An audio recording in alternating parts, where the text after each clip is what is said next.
This spinning top is going to help me explain why your zodiac sign may not be what you think it is. So if you were to draw a line from the Earth to the Sun and extend that out into space, the constellation that's behind the Sun when you were born is what your zodiac sign would originally have been based on. This idea is actually 2,000 years old. It goes back to the Babylonians, and these signs haven't changed since. But just as a top wobbles as it spins, the Earth too has a wobble to it. The North Pole actually traces out a circle in the sky.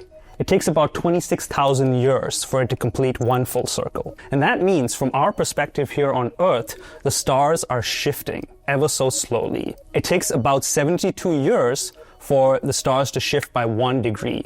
That may sound small, but over the centuries, that little difference adds up. So take the day of the spring equinox in the northern hemisphere. 3,000 years ago, the sun was actually in front of the constellation Aries on that day. But today, on the equinox, it's actually Pisces, that's the constellation that's behind the sun.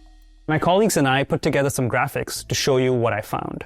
The inner wheel here shows us the zodiac signs. These are the ones that you're familiar with. But the outer wheel is where those constellations actually were on the day that you were born. And you'll notice constellations also aren't actually all the same size. What the Babylonians did is they neatly divided the sun's path in the sky into 12 equal slices. But take a look at Virgo. It's much larger than the other constellations are. And Scorpio is actually the smallest of the zodiac constellations, especially if you account for Ophiuchus.